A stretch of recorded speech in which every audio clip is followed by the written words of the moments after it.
private sector will be maintained. Someone's got to develop a product that you and I as a consumer are going to want to buy. The country needs a comprehensive energy plan, and we don't know how long this will last.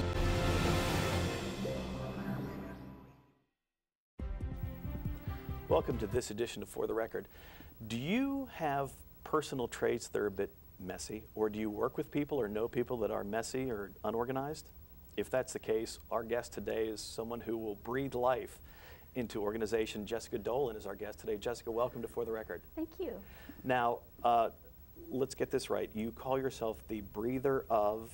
The bringer. Bringer of order. Of order. See, I couldn't even bring myself to order in your introduction. Now, what do you mean by that phrase? I just mean that I walk into a life, a home or an office, and bring order to chaos, or just help people live better lives through simplifying and getting organized. Now, how did you, let's start at the beginning with you so people can understand how you got to that point. You grew up here in State College? I did. Okay. Yes, I graduated from State High. Okay, and how did you, what job process along the way did you follow that you became this organization person? I worked for a number of family-owned businesses, the last one being a rather large home medical equipment company, and I worked there for many years and started to burn out a little bit. It was somewhat depressing working there, and I also got to see people coming in with, you know, wads of paper and medical bills, and they didn't know what was what, and they were just always confused and didn't have any sense of order in their lives as far as that stuff went. It was about the same time I was really feeling burnout when the organizing shows came on TV, and I realized all the things that I just did naturally and never thought twice about, people were making a living out of. And it was a light bulb moment for me. Now, Room to Breathe is the name of your company, correct? Right. Mm-hmm. And is that your own business, mm-hmm. or is that a franchise? Hopefully soon it will be a franchise. Okay, well that's in the works. We'll get into that yes, too then. Yes. All right. No, but it's my own. Okay, and how did you come up with the name then for Room to Breathe? I had come up with a couple names, and I sent out those ideas to actually my mother and a very good friend of mine, and together they came back with the name. Mm-hmm. And as soon as I heard it, I just knew that was what it was. And have you always, throughout elementary school, high school, were you always an organized person as you went through life? Yes, now I know that I was. I didn't realize it then, though. Okay. I think I've had a file system set up since I was 12. Really? I know, it's embarrassing. No, it isn't. I think a lot of, certainly I have kids who need to do that. I still have to do that too. What is it that became, what is it that did you pick up on somebody as a mentor that you saw that was organized in that way that you became that? I think I had a stepfather who was pretty neat and tidy, and I grew up in a house that was kept nice, and we always knew where things were and could find things when we wanted them, and it was a calming household in that regard. For me personally, I can't relax in an environment when there are piles or things out of order. I feel so uneasy. So I like being able to walk in, sit down, and just be for a little bit. Now, I'm going to use a term here, and you use this yourself, anal retentive. Mm-hmm. And is that something that you've gone through therapy to figure out, or you just know on your own that you're that way? I know on my own. Okay. I've also worked with a life coach to try and become less rigid in that regard.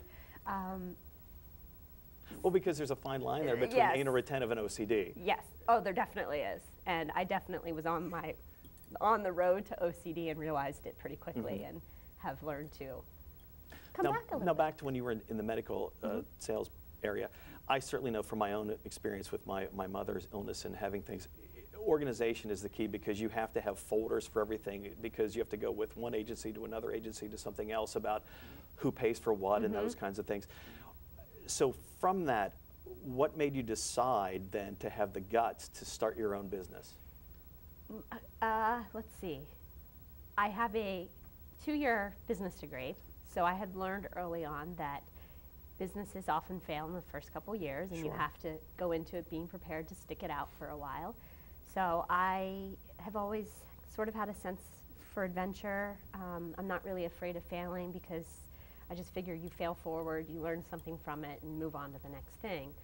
So when I started my business, I just promised myself that I would give it 5 years good or bad, I had to stick it out. Sure.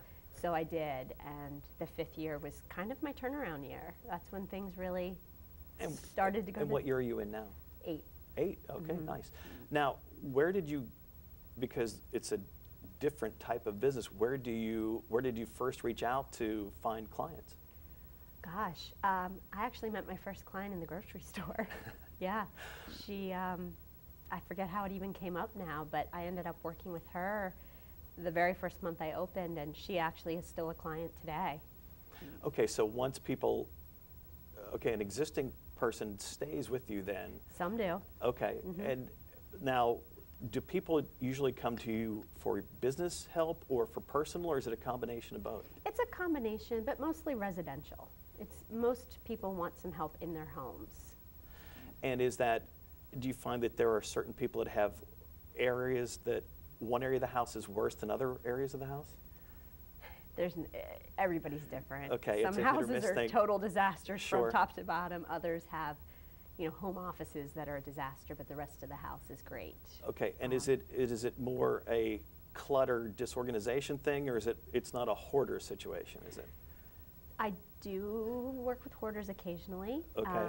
They are not my main target market, though. Right. I'm mostly working with regular old people in neighborhoods and homes, and very few hoarders. So if I reach out to you for, say, you come into a house, and do you walk through the house first? First, I would actually sit down with you in a somewhat neutral setting, if we could find one in the house.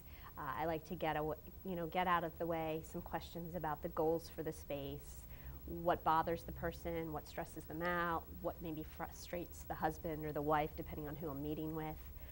And then after I have a baseline there, then we'll walk through the house. But if we walk through the house first, people just tense up right away. Sure. And I can't really get a true sense of what's going on. So I like to talk first and then see. Okay, that's a good stopping point for us right now, and then we'll go forward with fixing things. Okay. You're watching this edition of For the Record. Jessica Dolan is our guest. Back with more right after this. Welcome back to For the Record. Our guest today, Jessica Dolan, professional organizer.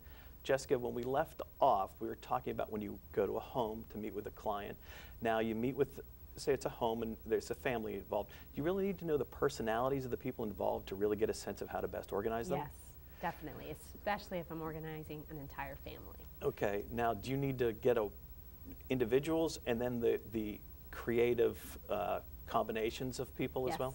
If I'm working in an office or with an entire family, then I really do try to meet with everybody one-on-one and get their honest to goodness feedback without anybody else listening, and get a feel for how they work in a space, how they process thoughts running through their mind, and then come up with a compromise of sorts that will work for everybody. And those are my most challenging projects. I was going to say, especially if you're dealing with a family group, teenagers versus parents, certainly the teenagers aren't paying for your services or the supplies that you need to bring in. So I guess that's also a fine line there that you need to walk as well, correct? Right. And teenagers don't usually want the help. Sure. So but I do work with a lot of small children. I work with a lot of 5 through 10-year-olds in playrooms and bedrooms, and it's great. But I would think at 5 years of age versus, say, 14 or 15, you can really make it an idea for them, make it a game for them almost, so they get interested in making cleanup a good thing, as opposed to a 14-year-old's going to go, get out of my room, lady, one of those kind of deals, right? And most 14-year-olds, after I work with them for a little bit, it's okay. It's just that initial getting started and almost being forced to do it. But then once it's started and we are working together, it's great. Now, certainly I know in past relationships that I've had where joint closets were involved, certainly the women usually typically dominate closets. Do you focus primarily then on who controls the most of the closet? I work mostly with women. Okay. Across the board. All right. And now, certainly there are limitations to how you can organize too, correct? Correct. Okay. And how do you say to somebody, you have too much stuff, you need to unload? I very tactfully say, you have too much stuff, you need to unload. Okay. And is that met with a lot of resistance? No. People coming to me, they're ready for a change. Okay. They're ready for Certainly, help. because they're not hoarders the way we talked about earlier. Right. They're people looking for ways to simplify. So I was half joking when I just said that. Sure. But I don't ever tell anybody what they have to do. Right. I ask them a series of questions that gets them thinking in a new way, and ultimately they come up with their own decision on what to do with something. I will also, before we start working, I call it my pushing parameters. Okay. So I will set up ahead of time how we're going to proceed. So I have some clients who want me to push them until they get rid of something. I have other clients who just want to be pushed maybe once, and if Right. they say they want to keep it, then I drop it. Gotcha. So everybody is different, but I set up all of that ahead of time so that nobody does get hurt feelings. I don't upset anybody, nobody upsets me, and it's a win-win for both parties. Now, do you usually start in common areas of the home, or do you go right to bedrooms? No, it just depends. One of two things. I'll either start in an area that is most frustrating for someone, Sure. or I'll start in an area that will give instant small reward, like a bookshelf or a junk drawer, or something like that. So there is some instant gratification to get them going and moving on to the bigger projects. Now, when you come into a home or a business, and we'll get to business actually because we have some graphics we're going to look at, do you, if someone needs to reorganize their closet or something like that, do you provide the materials, or do you bring people in to do that? It depends. Sometimes if the budget isn't very high, then we may purchase just a few things that I go out and shop for.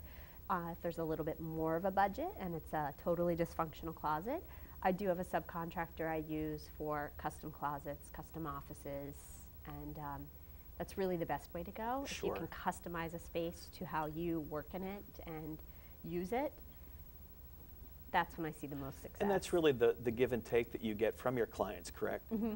Now, when you took your classes to start the business, how many psychological classes did you take? Because you're reading people as best to fit the program, correct? I didn't take any, but I do joke all the time that I would love to take a psychology class now, because even just the differences between men and women in their spaces is pretty amazing in the way we think versus men, and vice versa.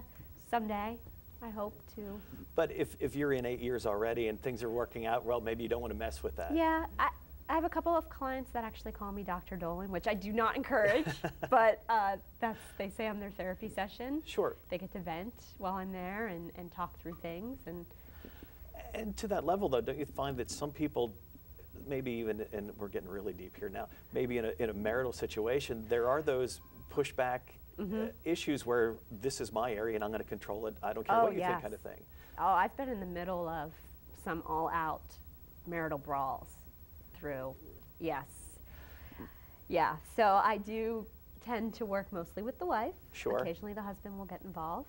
On a couple of occasions I've worked with both, and it can be stressful. Sure, certainly. Well, anytime that you commit change, a lot of people don't accept change very well, and especially in their own personal space. Now let's move on to business space, because that's when I first became aware of you, when you put out your messy desk contest, which I tried very hard to win a couple years ago. And actually, I sent you some photos ahead of time, and that is my desk. Let's be honest with you. Looking at that desk, what's wrong with me? Where do I begin? Let's see. I just met you, so a couple of things I noticed right off the bat. But now take into consideration I haven't talked through anything with you. I don't know what bothers you. Just from the looks of the desk. Just from the looks of the desk. I don't like horizontal piles. Okay. So when things are piled across a flat surface like that, it's hard to file something away on the bottom of the pile. If you need to retrieve something, it's hard to get it without a cascading to the floor. Sure. So, I like to have everything vertical. So and also from that large cup that you saw, spillage is always an issue as well. Yes. And then you avoid that. If something does spill, then the water goes under the vertical holder. And all your documents are safe. I also noticed that you had quite a few just loose papers. Yes. Didn't appear to be in any category, but maybe you had your own system there. So I usually work with people to figure out a way to store by category so that when you are looking for something, you can go to it right away. I have a 5-second or less goal with things that you should be able to have your hands on a file in 5 seconds or less. Okay. So. All right. That's a good stopping point. You're watching For the Record. Our guest today is Jessica Dolan. Back with more after this. Welcome back to For the Record. Our guest today, professional organizer Jessica Dolan. Jessica, you talked about you've been in business now for 8 years. How did you found your first client pretty much from your last job. Now, how did you go out and find new clients? How did you start from one person and go out? Wow. I started just reaching out to anybody that I knew touched my same demographic. Okay. Realtors, hairdressers, preschool owners, anybody that was working with moms or women, in the 30 to 60 age bracket. I also, early on, formed a group called the Women's Network Group, or WINGS, and there it was all women entrepreneurs. So I got to meet them and start to spread news about my business. And that worked very well. Many of those people became clients. Lots of email marketing. I do a twice a month newsletter through email. Right. When Facebook came along, Facebook has been really great. Social media, and it's certainly in your line of work, and LinkedIn, which we're also LinkedIn connections together as well. That's become I think that's become the professional Facebook, I think is the best way to describe LinkedIn to some people. But I would think, let's talk about WINGS, since you brought that up. That's a women's networking group. And how far does that region, that network of people expand to? Right now, it's just Center County. Okay. We did have a Blair County chapter that has since kind of fizzled out, unfortunately. But Center County is going strong. We have over 25 women business owners as members, and we're hoping to add about 10 more in the next couple of months. Okay. And with social media especially, just because the Blair County group has gone away, it doesn't have to be just a blop on a map anymore. It's certainly just internet and reacting that way. And then since our highways are getting better and better all the time, you can expand that in that way. And I have noticed a lot of that since, I-99 has been complete. A lot more people are coming from the Williamsport area even, and it seems like Blair County, Center County, and is that Lycoming, I think? Yes. We really do sort of seem to be one community now, I've noticed. I have a lot of clients in all three areas. Well, Lycoming County is experiencing the growth from natural gas, and that area's, the economic climate's getting better there. Certainly Center County, we've had the benefits of Penn State forever. And Blair County, I think it's funny that, growing up here, that Altoona used to be the big city. I think the roles are going to become reversed, I don't agree. you? Completely The State College is agree. going to be the hub now versus Altoona. I agree.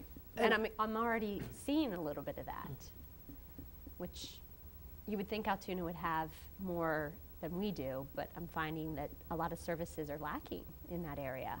And they are, people from there are calling here for interior design, professional organizing, and even some staging jobs. And with the opportunities that State College provides, with the WINGS especially, you can meet with professionals in all those areas.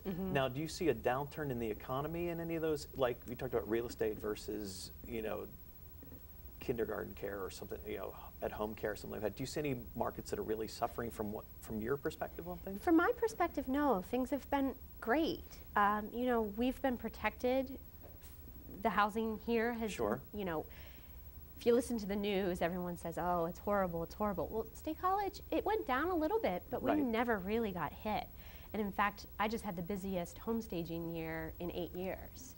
So I'm not sure how that all plays into one another, but well, I think government can look at some sort of statistics, but people like yourself that deal with people in those areas, that gives a better idea really for the economic climate of what's coming, I think, in the long run. I think people are getting smarter too about how to market their homes, because in our area there are quite a few homes on the market, and you really need to stand out. So the homes that are staged and well maintained and made to appeal to buyers, they're going to stand out more so than the neighbors who just threw the sign in the yard. Now, we talked about women and entrepreneurship, and that's one of the things we brought you in here today to talk about, and let's talk about that now, the U, and I'll let you talk about that in great detail. All right. Well, U, which stands for Entrepreneurial Women's Expo, came about 4 years ago. It was something, I had the idea when I started my business. I knew that I always wanted to hold some sort of event that celebrated women in business. I don't have children, but a lot of my business associates do, and I know how they struggle with maintaining a business, having children, having spouses. We deserve to be celebrated. I'm also a bit of an introvert, so I don't network well in large groups. So this EWE or U came about because I wanted an event where I felt comfortable and that people like me felt comfortable going to. So it is not your typical networking event. First and foremost, it's all about fun and humor and being who you are. If you want to be a sarcastic individual that whole day, go for it. I really want the true person to shine through there, not some stuffy, I'm a professional businesswoman. That's not our goal. Right. There's not a lot of BMOS suits and, right, and rigid yes. looks. Yeah, you come as you are who you are. And then from that, though, really great connections are made. So connections are made on more of a personal level first, which is much more successful in the long run. Other events, you know, you go and it's a professional connection first, which never fully develops into anything. Sure. So I'm just finding women are connecting on deeper levels. And when is this year's event? October 3rd at Celebration Hall. Celebration Hall, okay. And it's different than in years past, correct? Nope, we've been at Celebration Okay. Hall for 3 years. Okay. And it's great. And are you looking for vendors to We be are. at the event? Okay. Vendors, and you can come to the workshops for the day as well. And how can someone reach you to be, if they're interested in being a Sure, vendor? you can register online at www.ewesc.com. Okay. And is that the best way to do it, or? Yes. Okay. Yeah. So you can get all the information okay. on the website too. www.ewesc.org. .com. Okay. All right. And to wrap this up, we have about 30 seconds left to go. At that event, it's for women, about women, correct? Yes. Okay. All right. Jessica, thank you so much. And Thank when you. we get off camera, we'll talk more about my desk and how we can organize things. Great deal. Really appreciate you being a part of the show today, and thanks for doing it. Thank you very much. That'll wrap things up for this edition of For the Record. For all of us at WHVL, thank you for watching. Have a great day.